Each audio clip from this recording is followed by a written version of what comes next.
מה שהיה זה התחיל שומר חומות מול עזה, היה איזה עניינים סביב אל-אקצא, בן גביר העז לעלות להר הבית ובגלל זה צריך לרצוח יהודים. התחילו לשרוף בתים, התחילו לזרוק בקבוקי תבערה לעבר בתים, לירות לעבר בתים. בתי כנסת בלב מדינת ישראל נשרפים. זה המשיך 5 ימים, המשטרה לא תפקדה, לא הגיעה, לא הייתה. אמא שלי תמיד ערוץ 12 דלוק אצלה. אז צפיתי איתה, ואני שומעת שהכל שקט בלוד. יושב דובר המשטרה, ומספר כרגע רגוע בלוד, ואתה אומר וואו, הכל בסדר. ותוך כדי בקבוצות, הבית שלי נשרף, הבניין פה, הכל מתחיל לעלות באש, למה המשטרה לא מגיעה? ואתה פשוט רואה שאין קשר בין הסיפור שמספרים לך בתקשורת לבין המציאות. כבר הספקנו קצת לשכוח משומר חומות, אבל האמת היא ששומר חומות הציל את החיים של הרבה מאוד אנשים שאו הוציאו נשק, או שהתעוררו על עצמם, או יחידות צבאיות שפתאום קצת קיבלו ניעור. יש איתנו מי שהייתה ככה בלב העניין, הדר מילר. שלום. ספרי לנו על שומר חומות בלוד, מהזווית שלך. שומר חומות, הזווית שלי הייתה הזווית הבורחת מהירי, ובורחת מכמעט לינץ' במחסום שריפות שעשו. ימים מאוד מאוד מאוד קשים, טראומה מאוד גדולה. אני חושבת שסך הכל תמיד ידעתי מי אויב ומי אוהב, אבל היה נורא קל לחייך לשכנים הקרובים, ללכת לרופא משפחה המאוד מקצועי שלי, שהוא היה ערבי, לקנות במכולת השכונתית, להרגיש איזשהו פייק דו-קיום כזה, ולהגיד, אוקיי, זה שיש רציחות ויריות, זה לא שלי. ובשומר חומות חטפנו כפה רצינית. וגילינו שכל האנשים שהזכרתי עכשיו תמכו בדבר הזה. באיזה מובן? למשל, הרופא משפחה שלי בהתבטאויות שהוא אמר... איך גילית התבטאויות? הוא יצא ואמר את זה. היה כאילו... מה, בתור? את מזמינה תור לילד והוא אומר על וז'י אמר? היה איזשהו דיון כזה של ראשי, אני יודעת, ההנהגה שם או משהו כזה, הוא היה חלק מהאנשים והוא התבטא שם וזה יצא החוצה ודיברו על זה. אנשים שהשתתפו, הילדים שלהם שהשתתפו, השכנים שלי שעד אתמול תמיד היו כאלה חביבים ונחמדים, פתאום אתה רואה את היחס המזעזע פתאום, שחזר להיות עכשיו שוב פעם פייק חיוכים, אנחנו כאלה מקסימים. אני כבר לא קונה את זה. והדבר הזה... פעם קנית? אף פעם לא ממש, אתה יודע, לקחתי את זה ואמרתי, האם הם מתכוונים לזה או לא מתכוונים? היה לי נוח שהכל בסדר. אז... כן, סוג של קניתי, זה אפשר להגיד. ופתאום הבנתי שאנחנו נמצאים על חבית נפץ, שיכולה להתפוצץ עלינו. שהשומר חומות, זה התפוצץ עלינו, החיים שלנו השתנו. את הרצח של יגאל יהושע בלוד, בכלל, בכל הארץ, מה שעברנו, חסימות של צירים משמעותיים. איך זה הרגיש? כאילו, אתה יודע, בתל אביב לא הרגישו שומר חומות. כן. בלוד כן הרגישו. בלוד אני נכנסתי לעזור לכם קצת, מיד חטפתי אבנים על האוטו, הרחובות היו שוממים, אף אחד כמובן לא הסתובב, אף אחד לא יצא לריצה, הרחובות היו כאילו הפקר. זה כאילו מול כלא מעשיהו, נכנסתי מהכניסה שם של לוד, ומול כלא, מקום כאילו ממלכתי, זה, הכל שם בחוץ כאוס. כן, דווקא האזור שם עוד יחסית היה היחסית הסביר, אבל כן, ללא ספק, כל העיר... ולא אפשר להרגיש, כאילו, אוקיי, פתאום מגיע אותו ערב, מה זה היה? 10 במאי. לא, אז רגע, מה היה איזה חפת ספר תורה שם ברמת אשכול, היה איזה אירוע שם בבניינים החדשים ברמת אשכול, ושם היה את הירי, שמישהו ירה מה שהיה זה התחיל שומר חומות מול עזה, היה איזה עניינים סביב אל-אקצא, בן גביר נכנס העז לעלות להר הבית ובגלל זה צריך לרצוח יהודים, ואז פתאום התחילו שריפות של פחים, התחילו ככה ממש להסלים, יריות, ממש הרס, ניתוצים של רכבים ככה ממש עברו עם מטפים כאלה ופרקו עם עלות ופרקו רכבים, יותר מאוחר התחילו לשרוף רכבים, התחילו לשרוף בתים, התחילו לזרוק בקבוקי תבערה לעבר בתים, לירות לעבר בתים. צריך להגיד שבשומר חומות היו גם המון פצועים שכמעט ולא מדברים על זה, יש אנשים שעד היום בשיקום, מירי, בעיקר לרגליים, אנשים שנפצעו, זאת אומרת יש את הדבר הזה שהוא כמעט ולא מדובר. בתי כנסת בלב מדינת ישראל נשרפים. היו 9 בתי כנסת שנשרפו. תלמוד תורה, בית ספר של ילדים. כיתה של ילדים בכיתה ג' וכיתה ד' שפשוט נשרפה. הילדים ניסו ככה להגיע לראות אם יש מה להציל, והמראות היו מאוד מאוד קשים. הוצאה שלמחרת בבוקר פתאום להוציא ספרי תורה, לנסות להציל, כאילו אנחנו, אתה יודע, שנות ה-30 באירופה. וזה היה שוק, זה היה הלם, היינו בטוחים שמדובר באיזה לילה כזה של התפרעות, גם הורידו את דגל ישראל, שרפו אותו, שמו דגל אש"ף, צעקות חייבר היהוד, וכל הדבר הזה, אבל חשבנו שזה איזה לילה כזה, ויהיה איזה איפוס, גם בבוקר באמת הגיע שקט, אז חשבנו שסיימנו את הסיפור הזה, אבל זה המשיך 5 ימים, המשטרה לא תפקדה, לא הגיעה, לא הייתה, ואחד הבוקסים הכואבים שאני חטפתי לבטן, היו בלילה אחד אחרי, שמה שאמרתי קודם, שירו לכיווני, ניסו לרצוח אותי, הקלטתי מחסום שריפות, זה ככה אירוע מטלטל לחלוטין. הילדים שמאוד מאוד מאוד נלחצו, ראו את העשן שנכנס לבית, את כל הרכבים השרופים, את כל הירי, כולל האזעקות שהיו גם לרוץ ככה למקלט והכל. אז הבת שלי ביקשה שנלך לישון בגבעת שמואל אצל סבתא, לילה אחד. זה היה הלילה השלישי. והלכנו לישון אצל אמא שלי, ואמא שלי תמיד ערוץ 12 דלוק אצלה. אז צפיתי איתה, ואני שומעת שהכל שקט בלוד. יושב דובר המשטרה, ומספר, כרגע רגוע בלוד, ואתה רואה תמונות, ממש רואים את התקשורת, מצלמת את שוטרי מג"ב בכניסה לעיר, ממש המון שוטרים, ואתה אומר, וואו, הכל בסדר. ותוך כדי בקבוצות, הבית שלי נשרף, הבניין פה, הכל מתחיל לעלות באש, למה המשטרה לא מגיעה? ואתה פשוט רואה שאין קשר בין הסיפור שמספרים לך בתקשורת לבין המציאות. כן היו שוטרי מג"ב בלילה השלישי, הם פשוט דגמנו בכניסה לעיר לתקשורת, ולא היו באירועים. זה מזכיר את, היה ב-CNN איזו סצנה מפורסמת, שרואים איזשהו מישהו ב-CNN ב-2020, נכון? סביב טראמפ וה-Black Lives Matter, שכתוב שם mostly peaceful, והוא מדווח, הכל peaceful, ורואים בניין מאחוריו עולה באש. כן. זה כאילו... חווינו את זה לא מזמן בים, שהוא אמר, אין כאן אנשים מאחוריו, והשוטר שם, וראו מאחוריו אנשים שעוברים. כן, אנחנו מכירים את הדברים האלה, ולי זה היה ממש אגרוף לבטן. הרגשתי שפשוט אנחנו נמצאים במצב שאנחנו במאבק על החיים שלנו, במדינת ישראל, למדינה ריבונית, לא האמנו שיש דבר כזה, שאין משטרה שיכולה להגיע, שפשוט עושים מה שהם רוצים, ומי שהציל אותנו, אגב, זה אזרחים. אזרחים מיהודה ושומרון.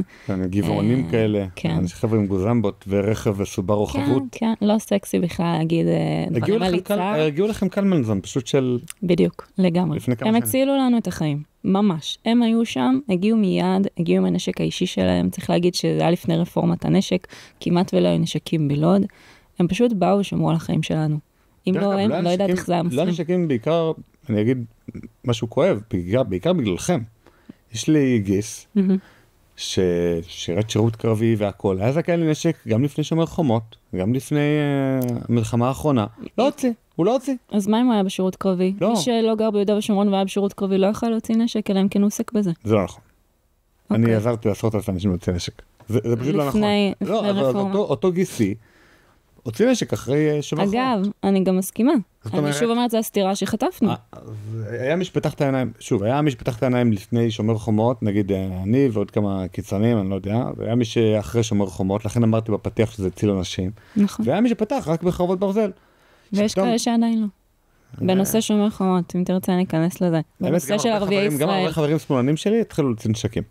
אומרים, אני עדיין בעד הסדר זה, אבל איך שבן גביר השתלט על המשטרה, אי אפשר לסמוך עליהם, אני יוצא נשק. זאת אומרת, התחושה שהמדינה לא יכולה להושיע, לשמחתי היא קיימת. התחושה שהמדינה לא יכולה להושיע מול זה שאנשים כן התעוררו והבינו שיש אויב, אם זה בעזה ואם זה ערביי יהודה ושומרון, היא די קונצנזוס, גם בשמאל וגם בימין. השמאל יגיד הם אויב, אבל בוא ניתן למדינה כי... בלה בלה בלה, אגב, גם זה כמעט ולא צריך לומר. אז זה, יש התעוררות. אבל ערביי ישראל, גם בימין וגם בשמאל, מסרבים להבין שיש כאן סכנה אמיתית. כן, וכולם מסרבים להסתכל לזה בעיניים. וכולם פחות או יותר חוץ מאורי מלמד. אוקיי. לא, אני אומר, אורי מלמד מדהים, יש לו את 5 המיטות שלו בסוף כל פרק, ואחת המיטות זה אין הבדל בין ערביי עזה, יו"ש לערביי ישראל. כאילו, כולם צריכים מבחינתו ללכת.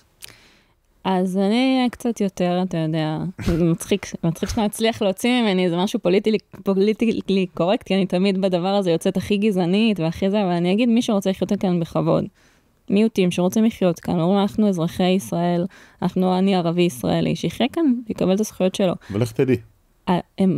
אנחנו נמצאים במציאות היום, שהם פשוט יוצאים ואומרים, אני פלסטיני לפני הכל, אתה שומע את האמירות שלהם, אתה יודע שיש מאות אלפי כלי נשק בלתי חוקיים, אתה אפילו לא מתמודד עם הדבר הזה. זאת אומרת, זה הדברים שאני חושבת שאנחנו צריכים להתחיל איתם.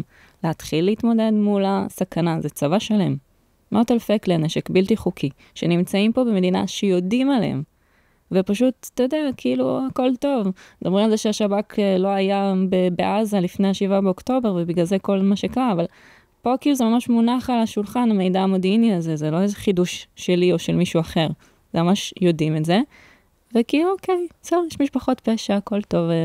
ובסופו של דבר זה ברגע אחד הנשק מופנה כלפינו. אז למה לא להתחיל לטפל בדבר הזה? טוב, תראי, אין ספק שזה מאוד מאוד מאוד חשוב. ואני גם שאלתי את עצמי, למה בכל תקופת ההמתנה הזאת, שלפני המלחמה האחרונה, שכבר גייסו את המילואים, וכבר, כאילו, היה 300,000 חיילים מגויסים, ולחיכו לכניסה הקרקעית, כי בדיוק בנו את התוכנית, כי לא הייתה תוכנית בכלל, התוכנית הזאת שצ'יקו תמיר בנה, למה לא? פשוט אמרו, אוקיי, בוא נעשה, במקום תרגילים בצאלים, תרגילים בשטחי הבדואים בדרום, איגוף, קיטור, סגר, פשוט זה, או להוציא את הנשקים משם, פשוט תשתמש, כבר יש לך חיילים מילואים, כבר אתה משלם ימם, פשוט תשתמש בהם בשביל זה. למה לא? כאילו, למה לא? כי אנחנו כולנו תקועים עמוק בתוך הקונספציה סביב ערבי ישראל, נקודה. עכשיו, גם אתה לא צריך לדמיין שיש... הבדואים זה חלק בקונספציה. נראה לי יודעים שהם לא... בוודאי שכן. איך אתה מאפשר את הדבר הזה? מאוד עזר לנו, בהקשר של הבדואים. נכון. הבדואים תמיד נחמדים, כזה שאתה מביא אותם בכיתה י"א או י"ב לטיול שנתי, אז אתה עוצר במעל הבדואי ומביאים לך פיתה דרוזית, עם פיתה בדואית, עם לבנה וזה, ואירוח כפרי וזה. היה מאוד נחמד, אחלה של פסאדה. אבל בזכות הטיק-טוק, אתה רואה מה הם עושים עם הטרקטורונים בכבישים, עם הירי, מדהים. דיברנו על זה שלא צריך איזה מידע מודיעיני יותר מדי רציני, אז יש לך את הדברים האלה, תסתכל מה עושה איילת לש סביב העניין הזה של, כן, של רכבים גנובים וכל מה שאנחנו רואים, אבל עדיין לא מתעסקים עם הדבר הזה.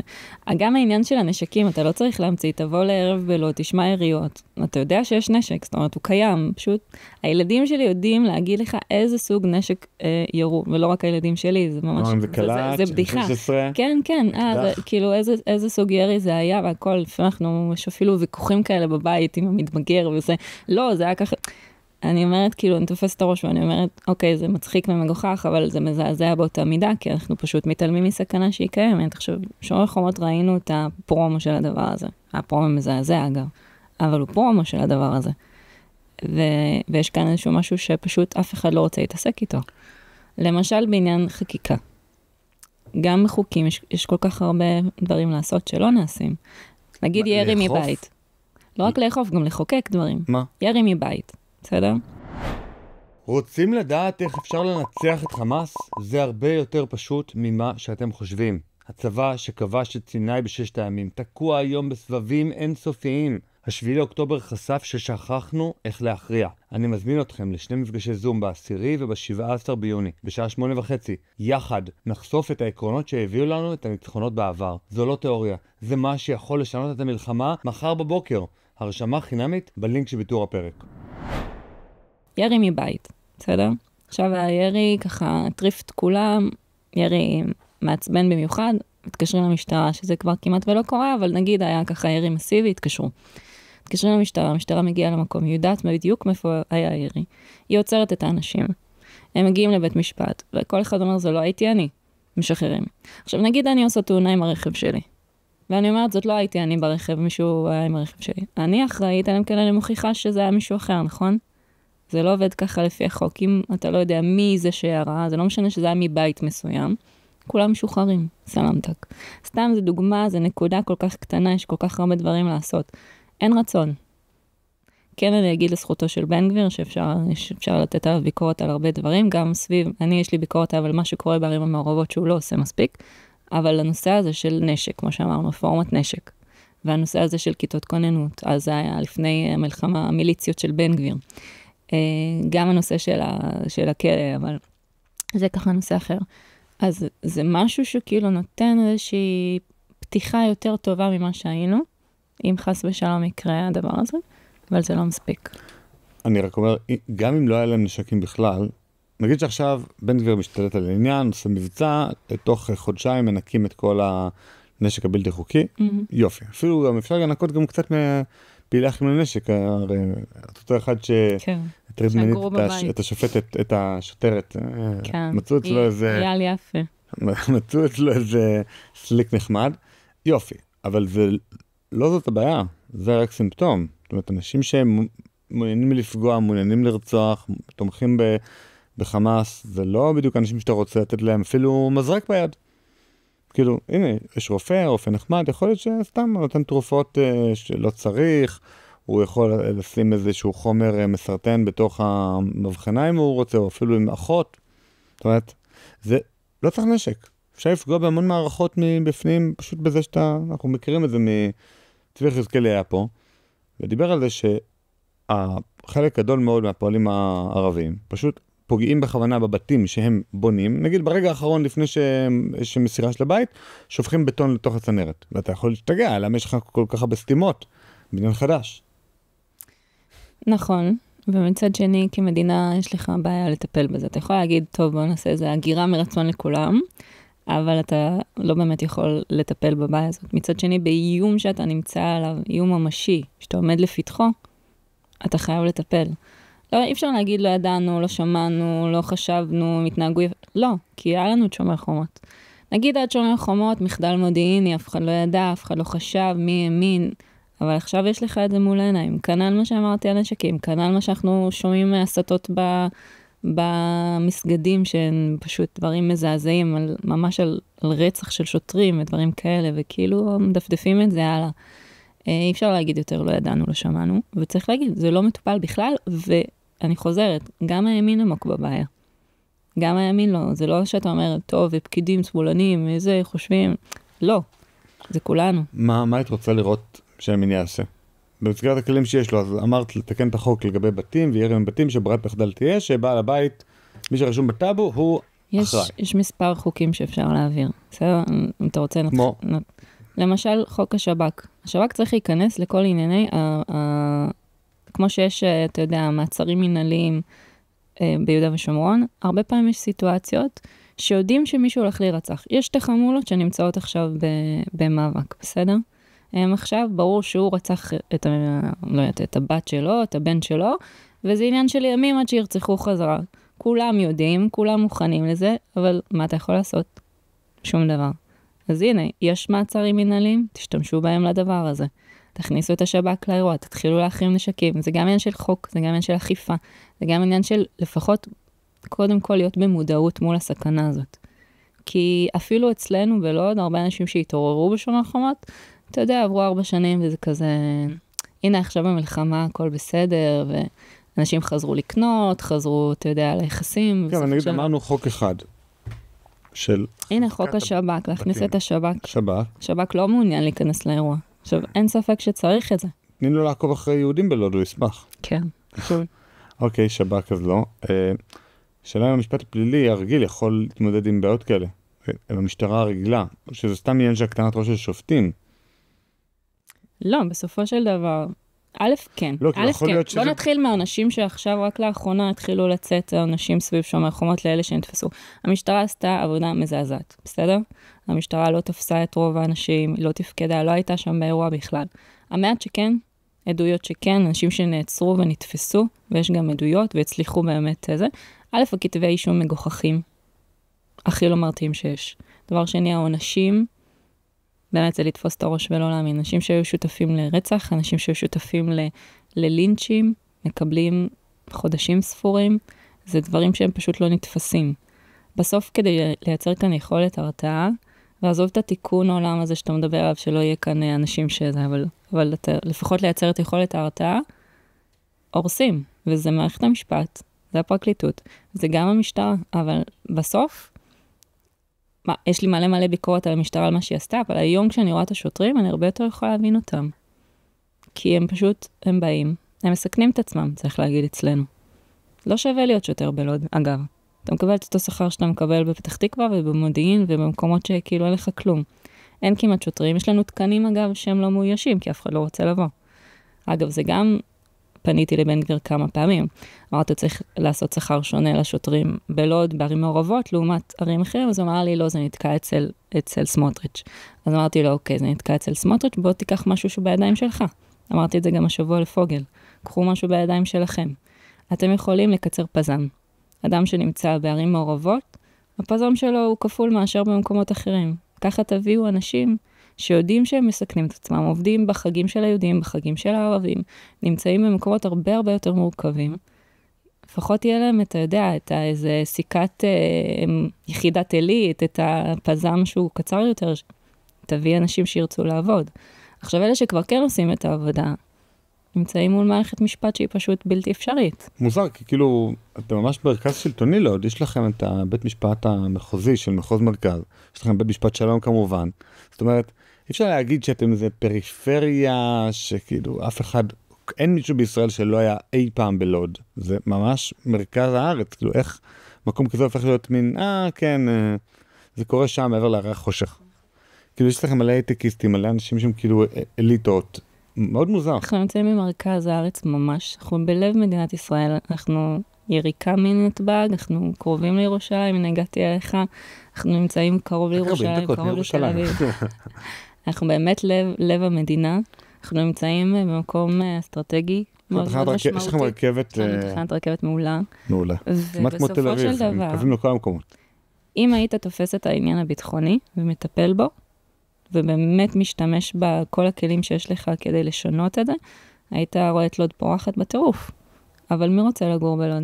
מי רוצה לבוא ולגור כשנגיד אצלי ליד הבית, ממש לא מזמן, זה התחיל ברימוני רסס, זה עבר לרימוני רסס, לראות את הילדים שלי, תקשיב, כשיש לך ליד הבית רימון רסס, החלונות רועדים הבית, הבום הוא מטורף. בשעות הצהריים, שעות יום, לראות את הפנים של הילדים שלי, זה לא דבר שהוא פשוט. עכשיו יש גם מלא יתרונות בלוד, אחד זה מה שאמרתי, המרכז והכל. דבר שני זה באמת החום האנושי, אנשים מדהימים, אנשים טובים, אבל יש פה איזושהי בעיה ביטחונית שלדעתי הורסת את העיר. למה להישאר? כאילו הרי את לא תמכרי לערבי, תמכרי ליהודי, יהודי אחר יגור שם, הרי אני בטוח שיש לך ברירות לגור במקומות אחרים. אני אתחיל בתשובה שקודם כל שלא קשורה אליי, בסדר? אני רגע מנתקת את הדר מהדבר הזה ואני אומרת שנייה. אנחנו 70% יהודים בעיר לוד, בסדר? ערים מעורבות, יש לנו כל כך הרבה, יש לנו את עכו ואת יפו ואת רמלה ואת ירושלים, כאילו איפה כולם ילכו לאן? לא יהודה ושומרון, נכון? כי זה מעצבן את ערבי יהודה ושומרון. לא לתל אביב, כי זה תוקע את זה בלי ערבים בכלל. לא, אני אומר, ביישוב שלך, נכון, זה סיפור אחר. איך אמר לי אלחנן גרונר היה פה, אני חושב שאין לו בעיה שאני אצטט אותו, הוא אמר, אני יודע שהילדים שהולכים למכולת, הם לא פוגשים ערבי. בתוך יצר, הוא גר ביצר. ביצר אין שום ערבים, לא פועלים ערבים, לא מישהו שרגע בא לקנות במכולת, כלום, אין. יהודי לגמרי. לדעתי. אני חותם עכשיו, זה לא עיר מעורבת. אמנם כשהוא יוצא מיצר ונוסע בדרכים, הוא בסיכון, סיכון גדול אפילו, אבל בתוך יצר ממש, אם הוא עובד מרחוק, והוא לא צריך לנסוע יותר מדי, הוא נוסע רק בשעות היום, אהלן וסהלן, הם גרים במקום מאוד מאוד מאוד בטוח. כולם חמושים. מסכימה? יש אפילו את השב"כ שככה נמצא מדי פעם. בודק את היהודים. נחמד, כן. אני בתחילת המלחמה אמרתי שהמקום הכי בטוח בארץ זה יצהר. בדיוק מהסיבות מה שאמרת. אין אף אחד שמכיר את התוואי, את הבנייה, את הכלום. לא נכנסים, נקודה. אין כניסה. חוץ מכמובן הדרך וחווארה שם ליד והכל. לא, יש מלא מבחינת המקום עצמו, אז זה נכון. על שטח שולט, הם על ההר. יודעים שהם ככה... אני חושבת זה מתקשר למה שאנחנו מדברים, כי דיברתי על הסכנה בשומר חומות, אז אני חושבת שהסכנה הכי גדולה שיש היום במדינת ישראל היא על קו התפר. למה? כי גם יש את ערבי יהודה ושומרון שיכולים לבוא, זה אזורים שאין להם צבא, אין להם את הרבש"צים. כאילו ראש העין כאלה. כן, ראש העין, זה המקומות הכי מסוכנים. עכשיו זה ראש העין כאלה, זה כמובן, זה הולך מצפון לדרום, כאילו יש לנו, אתה יודע, יהודה ושומרון זה המותניים שלנו. בת חפר, כפר סבא. נכון לגמרי. והמקומות האלה הם הכי בסכנה. כי משטרת ישראל לא יכולה לטפל בדבר הזה. כי אין נשקים כמו שיש ביהודה ושומרון. כי אין צבא שקופץ ויכול. יש להמון המון יישובים על קו התפר זכאות. בפועל אין לאנשים נשקים. בפועל אין. נגיד בראש העין, כמעט אני חושב רבע מראש העין או שליש זכאים לנשק. מעבר לחיילים משוחררים, שזה כמובן. כן. כאילו קרבים משוחררים. ולא. לא מוצאים. עכשיו קצת יותר, אבל עדיין לא. עכשיו התחילו כיתות כוננות, נכון, עד היום לא היה גם את הדבר הזה, אבל שוב, זה לא כמו מערך של יהודה ושומרון, של יישובים שכבר יש להם תרגולת ורבש"ץ ושנים, ושוב אני חוזרת, צבא. חס ושלום קורה משהו ביהודה ושומרון, צבא קופץ. קורה משהו בקו התפר, תתקשר ל100? לא, אבל אין לנו מספיק צבא. זאת אומרת, אין צבא לא לקו התפר מהצד ישראל הקטנה, מצד השטחים. אין לנו מספיק צבא, גם בשביל זה, גם בשביל הסוכה של צבי סוכות בחווארה, זה כל מיני בדיחות פנימיות כאלה. גם בשביל עזה, גם בשביל גבול הצפון, אין. גם בשביל גבול ירדן והברחות, גם בשביל הבדואים, גם בשביל לוד, אין. לכן אני אומר, נשק אישי, ואני אומר גם, לא יכול להיות שיהיה רק נשק אישי שהוא גלוקים כאלה, מסכנים. באמת, זה לא... אי אפשר להילחם גלוק מול M16, זה לא עובד. אגב, אתה שומע גם בלוד אתה שומע קלצ'ניקובים, אתה רואה גם לפעמים תפיסות, טילאו שנתפס לפני. טילאו. אני רוצה רישיון טילאו. RPG שנתפסו, כי אתה רואה נשקים, לא מדברת איתך משופצרים, כוונות. יש ממש נשקים רציניים שנמצאים פה, וכן, נכון, עם גלוק אתה לא יכול להתמודד, אבל זה כן משהו. בסופו של דבר, אתה צודק שאין מספיק צבא, זו בעיה מסוימת שצריך להתמודד. ולעולם לא יהיה מספיק צבא. נכון, גם יקייסו את כל החרדים וכל, אתה יודע, כולם... את כל הערבים גם? את כל הערבים הנאמנים. כן. גם אם יגייסו את כולם, עדיין לא יהיה מספיק צבא, ואתה יודע מה יעזור? שאנחנו נהיה התקפים. שאנחנו נהיה עסוקים בלהתמודד עם הבעיות, כי אם... מאות אלפי כלי הנשק הבלתי חוקיים האלה יבואו ויפנו כלפינו, אנחנו נהיה בבעיה מאוד גדולה. אבל אם אתה מתחיל לטפל בבעיה מראש, אז אתה נמצא בסיטואציה אחרת, כנ"ל ביהודה ושומרון. אם אתה עכשיו בא, ואגב, יש עכשיו את כל הסיפור הזה סביבה, אתה יודע, העניין הזה שחיל אוויר, כן, לא, תשנה את הראש, תתחיל לפעול, אתה יודע שיש שם אויבים שרוצים לבוא ולרצוח, מחכים ליום הנכון לעשות את זה. זה לא איזה הפתעה או סוד לאף אחד כבר, נכון? אז תתחיל לטפל בזה לעומק. זה שאנחנו עדיין נותנים לרשות הפלסטינית לשלם משכורות למחבלים. אנחנו לוחצים יד לארגון שהוא מממן טרור. הוא פשוט מימון טרור, אגב, גם לנוח'בות. כן, ב10 באוקטובר 23, 3 ימים אחרי הטבח, הרשות הפלסטינית העבירה 1,700,000 שקל למשפחות של הנוח'בות, לאות כבוד, על זה שהם שרפו תינוקות. אז אנחנו עדיין מאפשרים את הדבר הזה. ברגע שאנחנו נתחיל בקטע... רגע, אז כאילו, אמרת כן, גם הימין וזה, אבל יש מישהו עם שם ותפקיד שאפשר להגיד, הוא אחראי? קודם כל, אין ספק שאתה יודע, ראש הממשלה הוא הטופ של הדבר הזה. הוא בסוף אחראי. הוא כן עושה דברים טובים, יותר מאז 7 באוקטובר. יש לי הרבה דברים להגיד שבאמת נעשו כמו שצריך, אבל יש המון דברים שלא נעשים. אתמול ישבתי עם אחד השרים, וככה שאל אותי מה אני חושבת על המצב. אמרתי, תראה, בעניין נגיד של ההתיישבות, בעשה טוב, סחטן. בעשה טוב יש עכשיו שינוי, יש הרבה יותר התיישבות, יש הרבה יותר אישורים, אנחנו רואים שינוי בדבר הזה. אבל בסור מרע, מה נסגר איתכם? ממשלת ימין על מלא, תגידו מה נסגר איתכם, איך אתם מאפשרים את הדבר הזה? וכאילו, אתם לא יכולים להגיד, לא ידענו, לא חשבנו. אי אפשר להמשיך בגישה הזאת של עושים דברים לאט לאט. למשל, ההגירה מרצון. לוקח זמן להקים מנהלת. לא, יש לנו צ'ק פתוח מנשיא ארצות הברית על הדבר הזה. צ'ק פתוח ודדליין. למה זה לא קורה? הדדליין לא מדובר. למה זה לא קורה? עזבו אותי עכשיו כל הסיפור הזה שלו. לא, אנחנו במלחמה על החיים שלנו כאן. יש לנו כאן אופציה שהנה העולם לוקח את הדבר הזה. אל תספרו לי שיש שם בעיות הומניטריות, שחררו את הדבר הזה. ככה זה כשממנים את האנשים לא נכונים. נכון. מה אתם ממנים לי את זמיר? מי זה זמיר הזה? עוד אחד שכתב מאמרים על זכויות אדם ועל הומניטרי בכתבת מערכות. מה זה? אני מכירה את מה שאתה מדבר. למה מינו את זמיר? אני לא מכירה את זמיר באופן אישי. אני לא יודעת, יכול להיות שהוא רמטכ"ל מעולה ויכול להיות שלא. בסוף, אתה יודע, זה לא סביב אף אדם ספציפי. אותי זה קצת מתחיל לעצבן כבר. כי יש לי מלא מה להגיד על היועמ"שית ועל הפצ"רית ועל ראש השב"כ ועל הרמטכ"ל ועל השר הביטחון לשעבר. יש לי באמת הרבה מה להגיד על כולם. אבל די. אבל די כבר למצוא את השם התורני. בסוף, יש פה באמת בעיה שצריך ככה תיקון עומק. אני מסכימה שזה לא, אתה לא יכול פשוט להעביר כל מה שאתה רוצה. תבקרי מימין את ממשלת הליכוד, אז יקראו לך בנטיסטית. אז יקראו לי. איי. אני לא חושבת שיש מישהו שחושד בי באיזשהו בנטיזם. בי חושדים כן? אני לא... לא, בי מקווה. הצבעתי לו פעם אחת, וזה הטעות כמובן. כן. למרות שאז לא היו אלטרנטיבות, אם אני זוכר נכון. לא, גם אפשר להגיד בכנות, אף אחד לא ידע שהוא יבוא ויעשה את הדבר הזה. בוא נגיד, אני שמעתי עליו סיפורים כבר אז, בתקופה של משרד החינוך, שהוא מקדם המון המון דברים. טוב, אבל זה רק אנשים שהם בתוך החברה האזרחית, כי אני חושב לא יודע, אני נמצא בכמה קבוצות וואטסאפ של רק מובילים של תנועות אזרחיות, של מנהלי עמותות, ואני כל הזמן יודע על דברים שקורים בפנים. הייתי אחר בפגישה עם בנט, והוא, כאילו, כשר חינוך, והוא אמר כך וכך וכך. דברים שאתה אומר, לא יכול להיות שאיש באמת ימין, כפי שהוא מצטער, לא מתנצלים, זה. מישהו בא, הציע לו איזה פרויקט משרד החינוך, בא העוזר שלו, אמר, איך זה מקדם את בנט להיות ראש ממשלה? ככה, בפנים. הוא אמר לו, לא יודע, אבל זה משהו חשוב בחינוך. אז הוא אמר, זה לא מעניין. כאילו, אתה אומר, אדם מגלומן. כן. אני אגיד לך מה, בנט זה סיפור עצוב מאוד, ועכשיו גם זה שהוא הולך לחזור לפוליטיקה, זה סיפור עוד יותר עצוב, ודיברנו על שכחה של אנשים, אז גם בנושא הזה, אבל תוציא שנייה את השם שלו, ותסתכל רגע על התמונה הגדולה. אני, בתחילת המלחמה, יש לי ככה, לא מעט אנשים שאני בקשר איתם, מתוך חברי הכנסת והשרים, שמעתי מנגינה שבאמת מסתכלת על המשמעות של הדבר הזה, על המהות, על הבנה שזה גדול יותר מתפקידים, הכל, והיום, כשהדלת נסגרת, אני ממש אומרת את זה בכאב, אתה שומע שזה רק פוליטיקה. אנשים שאני חושבת שהם בסך הכל אנשים טובים, אבל אתה רואה שיש איבוד דרך.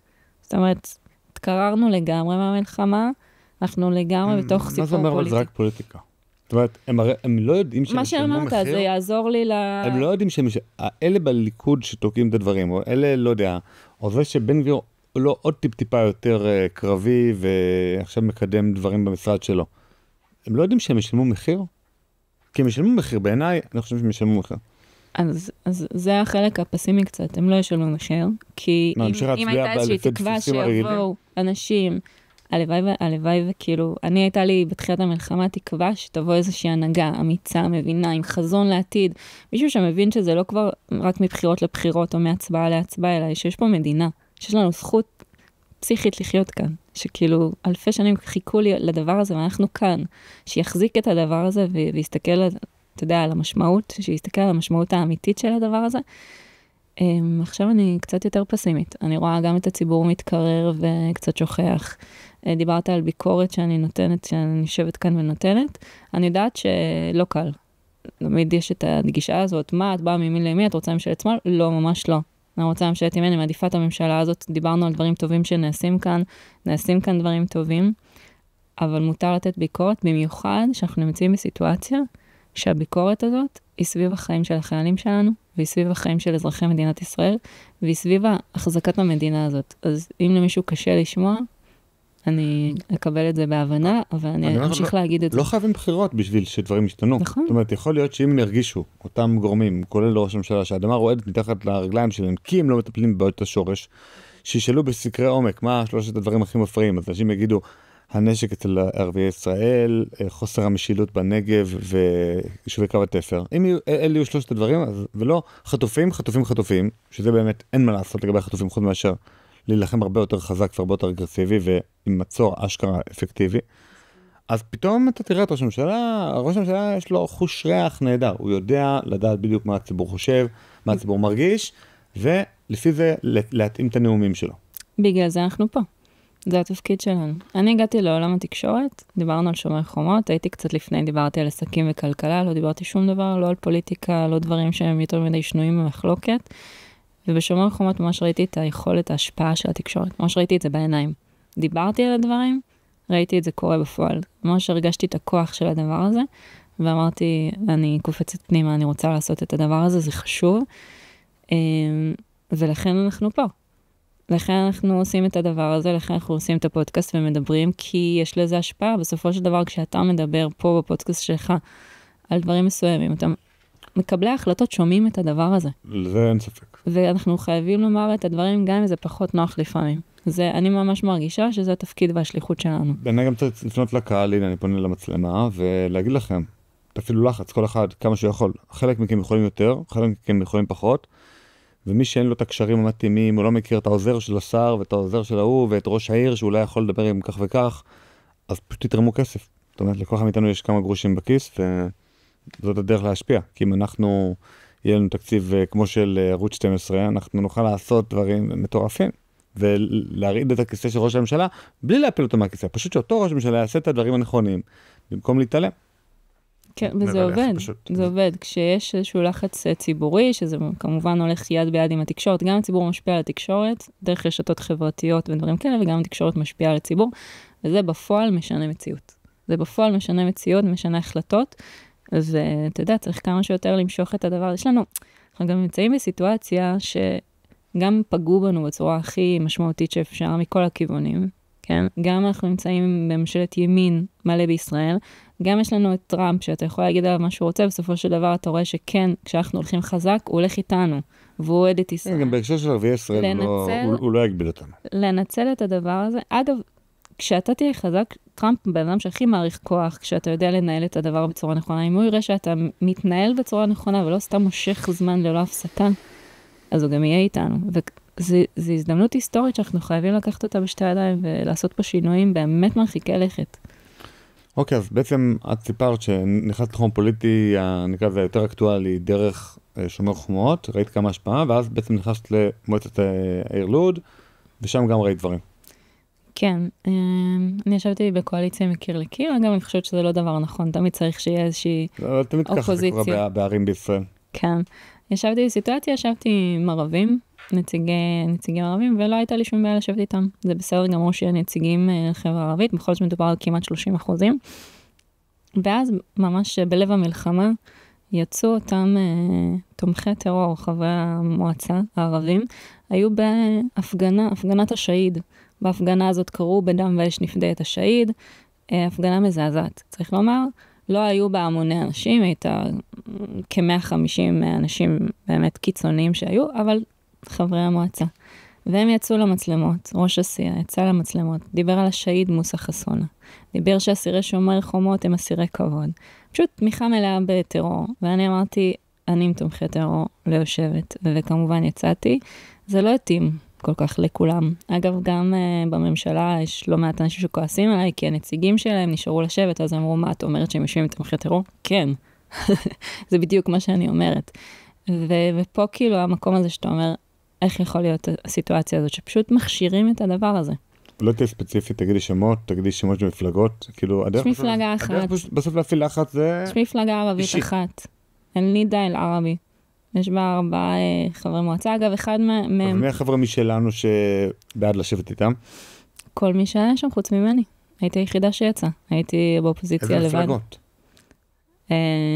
כולם, יש את המפלגה של ראש העיר של הליכוד, יש את המפלגה שקיבלה תמיכה מהציונות הדתית, יש, אתה יודע, מפלגות לכל, יש של ישראל ביתנו, לוד ביתנו, כולם נשארו לשבת, מאוד הפריע להם הדברים שאני אומרת, זה לא בא להם בטוב, יש לש"ס 4 מנדטים שם. שוב, יש שם גם אנשים טובים שרוצים לעשות טוב. בנקודה הזאת, כשאתה מוכן, אני הייתי המשנה לראש העיר, ואמרתי, אני לא אכפת לי הדבר הזה, אני לא מוכנה לשבת, הסתכלתי על עצמי, אמרתי לעצמי, את מוכנה לשבת עם תומכי טרור אחרי כאלה אמירות, לתת לזה לגיטימציה? לא. אגב, באופוזיציה גם לפעמים אפשר לעשות לא מעט דברים. במוניציפלי לפעמים המשחק... במוניציפלי הרבה פחות, אבל... המשחק, כשאתה, לא, יו"ר ועדת ביקורת, או באופוזיציה לבד, שאתה חושף כל מיני דברים, כשיש קואליציה מקיר לקיר, אפשר לעשות. זה הבעיה שתקשורת המקומית כמעט לא קיימת. איזה עיתונים יש לכם בלוד, איזה כלי תקשורת יש לכם בלוד, לא ממש. נכון, זה לא מעניין. אגב, בלי קשר לנושא הזה וללוד ספציפי, צריך להגיד שבגלל שהתקשורת כמעט לא שמה דגש על הדבר הזה, יש הרבה יותר שחיתות. גם הכסף פחות צבוע, גם חברי מועצה לא מקבלים כסף, אז אתה יודע, אנשים שהשקיעו נורא, השקיעו גם כספים. היי, שלום, מקווה שנהניתם מהרעיון עד כה. אנחנו עכשיו עוברים לקטע מיוחד למנויים שנקרא על המשמעות פלוס. בעצם יש אנשים שתומכים בנו ומאפשרים את הפעלת הפודקאסט, ונהנים מהקטע הנוסף שבו אני שואל עוד שאלות את האורח שלנו. אני ממש מבקש מכם וממליץ לכם להיכנס ולהצטרף לעל המשמעות פלוס, כך תוכלו גם לחשף לתוכן הרבה לפני כולם, ממש ביום הרעיון תקבלו אותו לנגן שלכם, ספוטיפיי או איזה נגן אחר שאתם מקשיבים בו הפודקאסטים, וגם תוכלו להיחשף לקטע הפרימיום ולשאול שאלות. יש בעצם אפשרות לשאול שאלות את האורח, ורק מי שמנוי יכול לשאול שאלות שאני אשאל או בשמו או בעילום שם, הבחירה שלכם. אז תלחצו עכשיו על על המשמעות פלוס, כאן למטה, ותזכו לתוכן הנוסף לפני כולם. או מה? מושחת. או מושחת. או פנסיונר. או פנסיונר, או סתם פרייר, אבל מישהו באמת...